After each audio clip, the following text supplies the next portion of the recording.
Welcome to Conscious Confidence Radio, a timeless wisdom with Sarah Main. Follow host Sarah Main on her ongoing journey of conscious confidence and gain timeless wisdom to unleash unparalleled confidence. A conscious confidence. Learn to ignite the living spark of wisdom, a new narrative for fulfillment contained in Sanskrit and the ancient, powerful, engaging, and fun conscious conversations to discover your own magnificent true self. Learn to dispel the fear shadow as Sarah provides essential knowledge about embracing change and the power of transformation. Get ready. Conscious confidence starts now. Welcome, everyone. Welcome to Conscious Confidence Radio with me, Sarah Main. I'm your host of Conscious Confidence Radio. Use the wisdom of Sanskrit to find clarity and success. And that's the title of my book. So I'm the author of that book as well. And Conscious Confidence is all about timeless wisdom. And today's show is about trust, what timeless wisdom says about trust. And it also includes faith, but I'm specifically going to really focus in on what Sanskrit and timeless wisdom says about trust. And so we're going to talk about trust without tricks. So let me ask you some questions just to kind of get an orientation to the whole topic. What do we understand of trust? It's an English word. We all know it. But what do we understand of trust? Why is trust important? Do you think about trust as you go about your life? Occasionally, maybe. But do you really sort of think more deeply about trust? Do you think trust can be cultivated and nurtured? And if you feel you lack trust, how do you get it?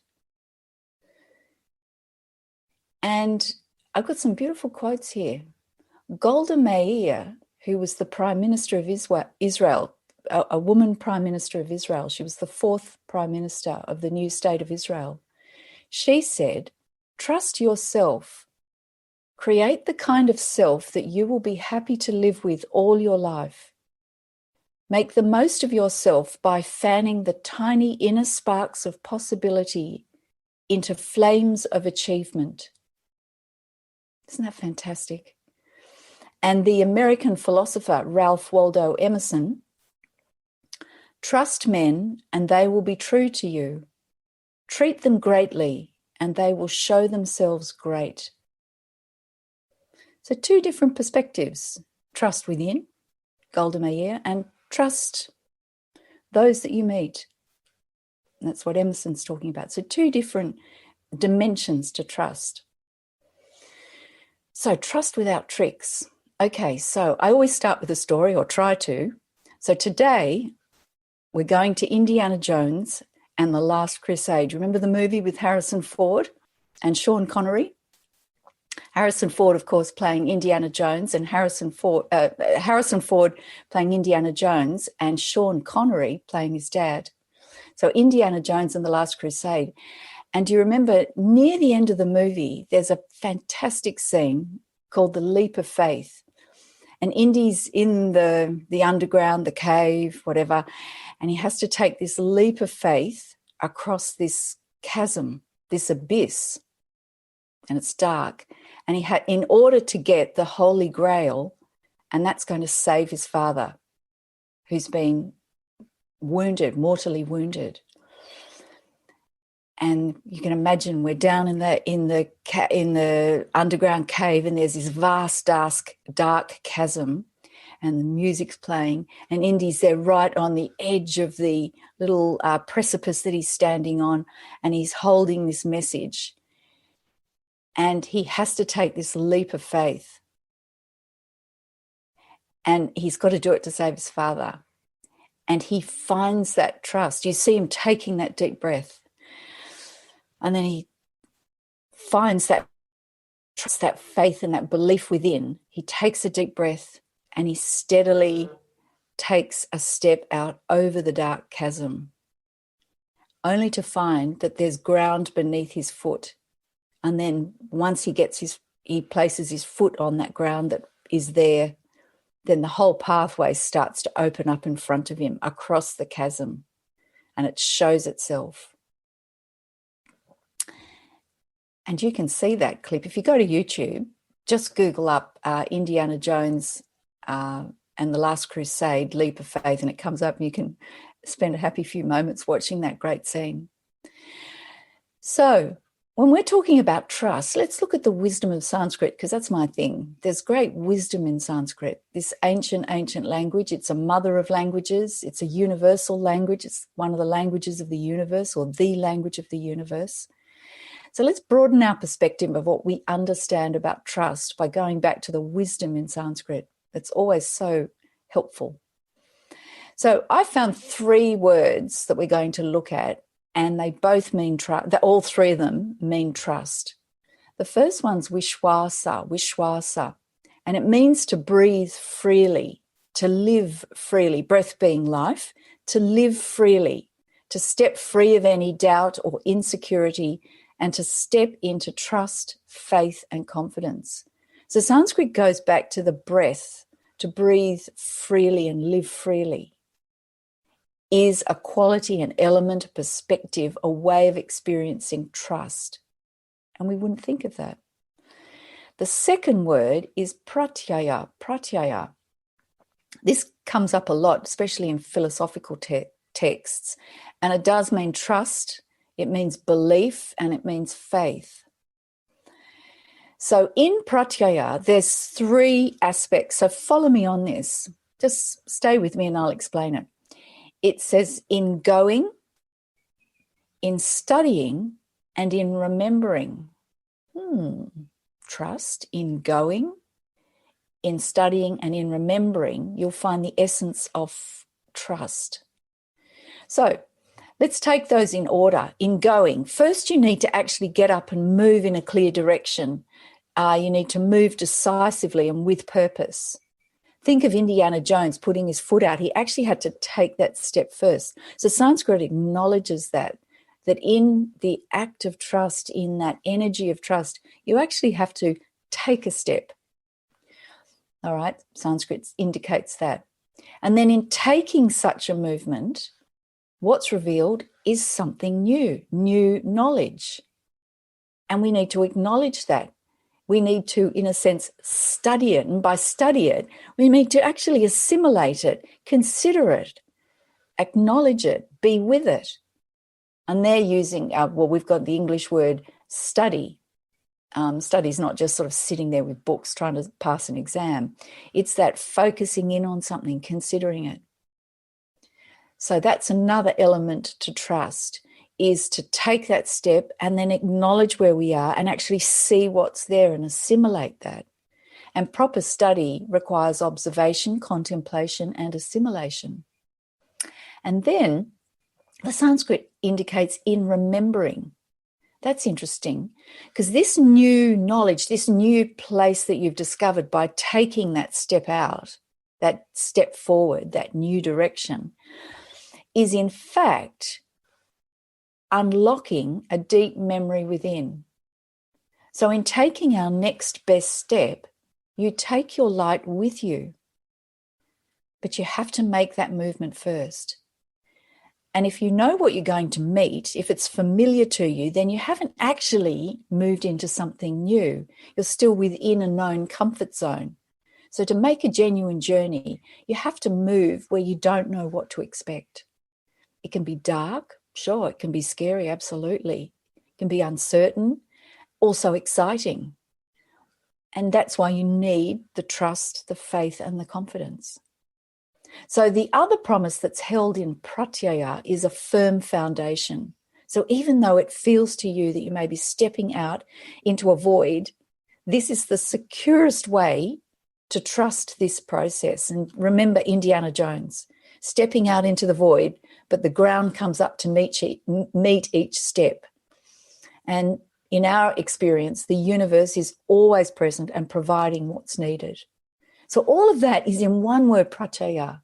In going, remember taking that step.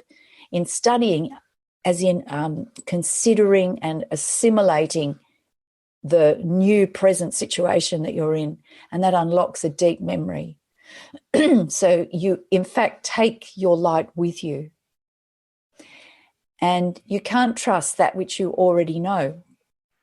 if you already know it and you've fully assimilated, it is trust, but you don't have to engage in an act of trust if you already know it, because you don't need to trust it.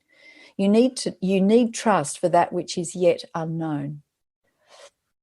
And the final word, so we've had Vishwasha, breathing freely, then the moving forward, assimilating where we are, the new knowledge, the study as it were, and then the unlocking the memory is Vishrambha. And that's letting go of the ties that bind you, the known, the secure, the comfort zone, the comfortable, the familiar. And this is an act of trust and faith and stepping free, letting go of the ties that bind you. So Sanskrit has all of that. When they talk about trust, you get the full impact of those three elements. So bringing it all together, Vishwasa is freeing. It's a freeing act, not a binding one. Pratyaya tells you the process to step forward, to study what you find, and then to realize it's a memory. That is, the knowledge connects with what you already have within you, and we remember. And that memory makes this new knowledge available to ourselves. So it's not separate from us. And then Vishrambha tells us that in order to take that first step, we have to loosen the ties that bind us. And that can seem a bit reckless. Sometimes it may seem irrational. And I'm not talking about sort of dumping your old life or your responsibilities. It's an inner work that you take. And this will reflect in the appropriate actions that don't cause disjunct in your life, unless there is something genuine in your life that you need to step free from, of course. And so that's what Sanskrit says. And we're going to take a short break soon, and then we're going to come back and I'll tie it all together and give you an actual practical process or a practice that you can use to discover trust in action, trust without tricks. And it's coming right from that Sanskrit, from breathing freely, living freely, the taking the step forward, and then loosening the ties that bind us. And I'll leave you with a statement before we go to break. And it's padam padam prati padam arhati iti prati padikam. That's Sanskrit, step by step. And at every step stands waiting that which is needed for that step. So we'll see you soon after the break.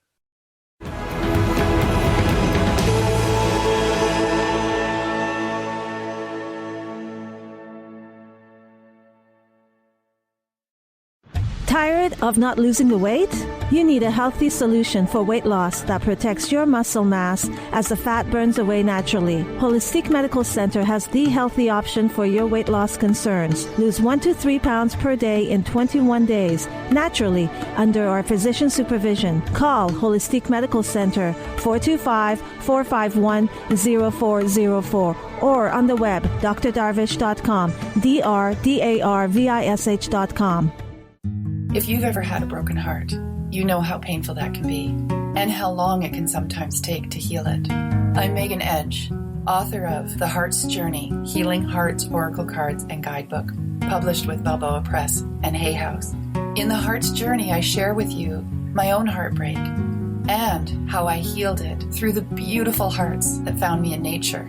From taking photographs of these hearts for myself, I've created this beautiful toolkit, which includes the guidebook, which has my story, how to work with oracle cards as a healing tool, and the story of each of these hearts as they cross my path.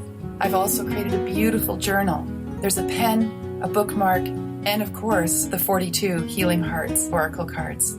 You can order The Heart's Journey, Healing Hearts Oracle Cards, and Guidebook through my website, meganedge.ca, through Balboa Press, Amazon, and many other places online or your local shops.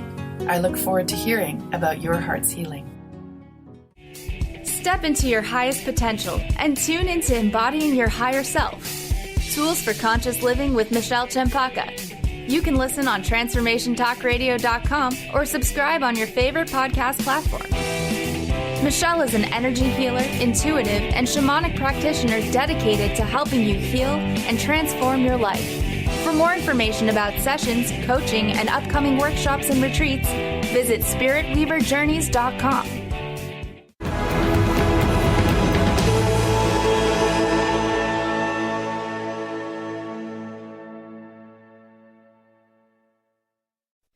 welcome back, everyone. Welcome back to Conscious Confidence Radio. I'm Sarah Main, and today we're talking about trust.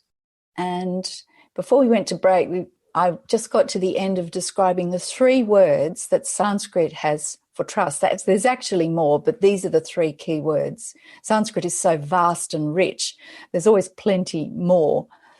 But I selected Vishwasa, Pratyaya, and Vishrambha to open up our consideration of trust, because new knowledge brings new possibilities, and that's where it's important to go back to Sanskrit, to get back to the source, the timeless wisdom, and that can illuminate our mind and our heart. And the knowledge genuinely is transformative and gives us new perspectives about how we can thrive in our life rather than just survive. So remember, Vishwasa is a freeing act. It means breathe. It literally means breathe freely. It comes from Shwas, and in breathing, you find the essence of Shwas, and it means breathing freely. And so Vishwasa is a freeing act, not a binding one. So when we're full of trust, we breathe freely. Then the second aspect is pratyaya. Remember, that had a 3-fold element: stepping forward, and then studying what we find. And that doesn't mean sitting there with books necessarily. What it means is considering, acknowledging, being present with, and then assimilating what we find when we step forward, because it'll be new knowledge. If it's not new knowledge, in a sense, then we're still within a comfort zone. So we assimilate and consider and acknowledge and be present with this new knowledge. So stepping forward, then the assimilation of that new knowledge, and that unlocks a memory, because real study is actually unlocking a memory of the knowledge that is held within, that is unavailable until we actually put our attention on it. And then it unlocks a deep memory, and it makes it available to us. That knowledge then is available to us. It is unknown and therefore unavailable until we have that moment of acknowledging and assimilation. One way in Sanskrit, it's described as in studying. So studying is not just remembering facts. And so that knowledge isn't separate from us. And it, in a sense, because it unlocks that memory, it's like taking our light with us. In fact, when we step forward, it seems like we're stepping into the dark, but we're taking our light with us. And then Vishrambha is letting go of the ties that bind us. But we have to step forward first, and then there's a loosening of the ties that bind us. And that can seem irrational. And in terms of our normal life, stepping into the new is a bit irrational. But we need that to genuinely open up new avenues, new opportunities, new vistas. Now, in Sanskrit, I left you before the break with a beautiful ancient saying, and it goes like this in Sanskrit: padam padam prati padam arhati iti prati padikam. And that means padam means step by step. And the whole statement means step by step, and at each step stands waiting that which is needed for that step.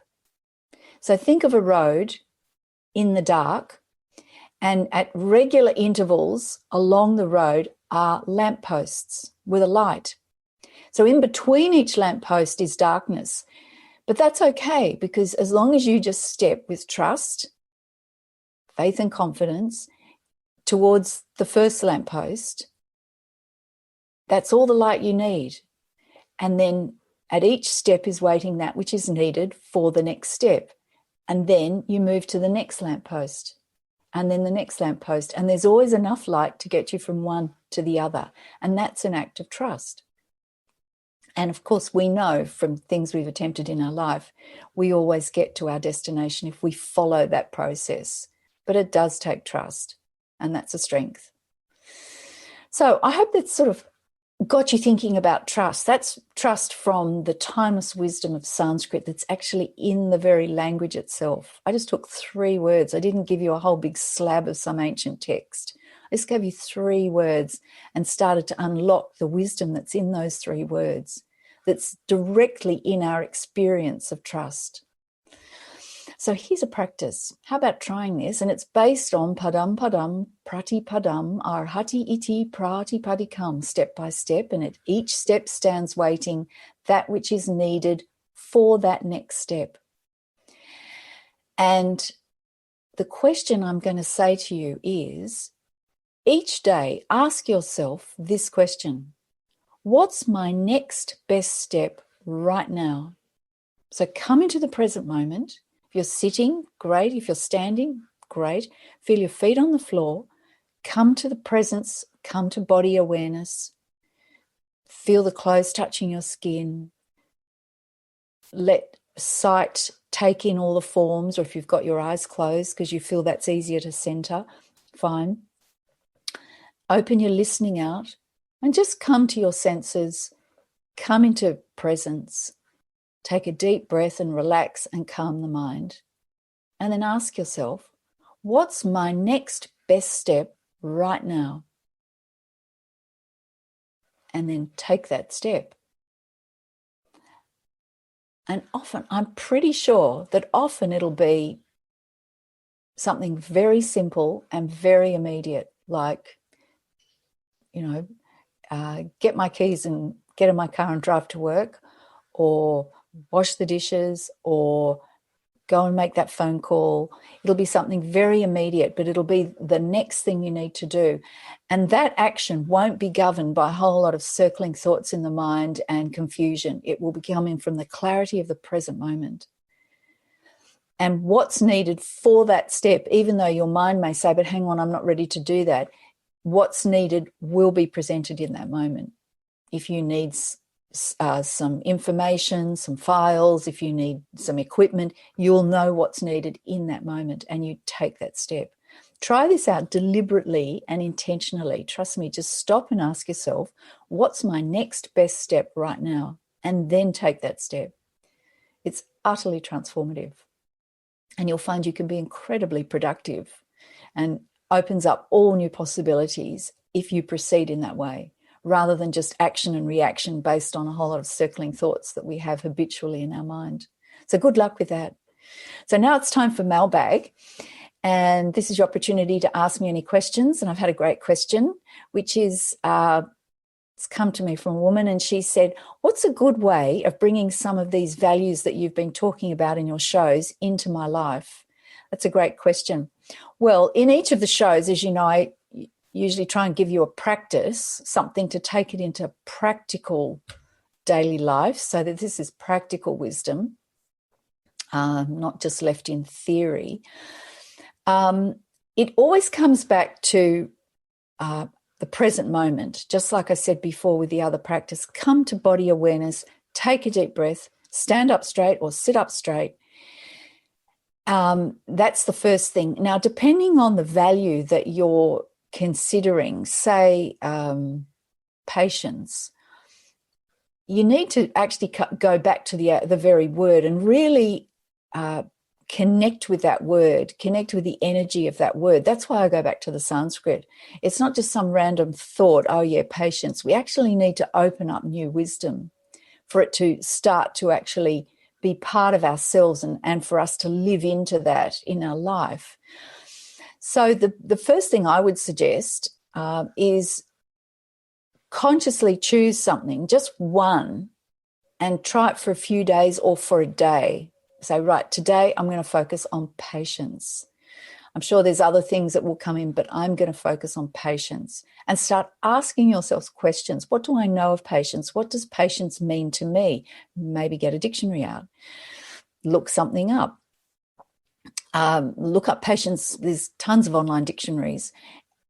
Look it up. Get some new knowledge. Take that first step. Get some new knowledge and think, ask yourself, all right, how can I do that? How can I bring patience into my life today? Just today. maybe just up to lunchtime. Where do I lose patience? Where do I become impatient? How do I experience that impatience? How do I feel it in my body? What can I do, therefore, to start nurturing patience, bringing up the patience quotient? And in my show on patience that I did a few months back, I told you a story that I did when I was teaching kids, because I found I was getting impatient, and because I was so stressed with work at certain times, as you do as a teacher.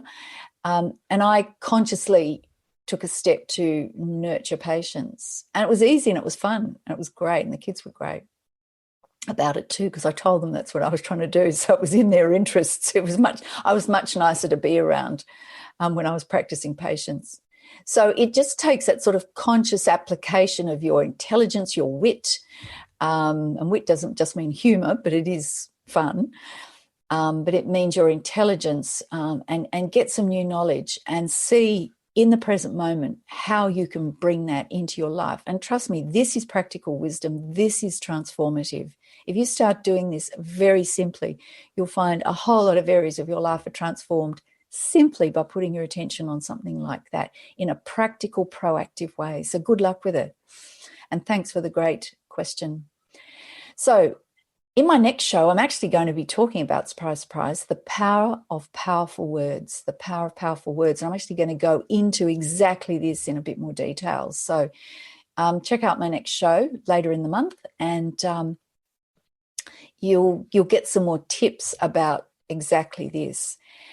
And I always end the show with some Sanskrit. And if you want to find out more about conscious confidence, or where to find my book, Conscious Confidence, Use the Wisdom of Sanskrit to Find Clarity and Success, go to my website, consciousconfidence.com. That's consciousconfidence.com. And you'll also find 2 free videos and some worksheets that you can download. Design your own alignment guide. That's based on Sanskrit, on the concept of santulana, which means balance. And that's the alignment of your body, mind, heart, and spirit. And I'm on social media, Facebook and Instagram, and also my shows are on YouTube at Conscious Confidence, the YouTube channel Conscious Confidence, and go to my Facebook and Instagram pages, Conscious Confidence Sarah Main, Conscious Confidence Sarah Main, and drop me a line at info@consciousconfidence.com. And I always end with some Sanskrit, and today it's a beautiful prayer. And it goes like this: lead us from the unreal to the real. Lead us from darkness to light. Lead us from fear of death to knowledge of immortality. May peace and peace and peace be everywhere. Om Asato Ma Sadgamaya Tamaso Ma Jyotir Gamaya Mrityorma Amritam Gamaya. Om Shanti, Shanti, Shanti. And we'll see you next time. Thanks. Thank you for listening to Conscious Confidence with Sarah Main. Join us next month on Transformation Talk Radio for more timeless wisdom with Sarah's exciting and innovative approach to living. Discover more joy, freedom, and step into your limitless potential. For more information on Sarah Main and her work, or to listen to past shows, visit sarahmain.com. The views expressed on this program are those of the host, guests, and callers, and do not necessarily reflect the views of the station, its management, or advertisers. You're listening to Transformation Talk Radio.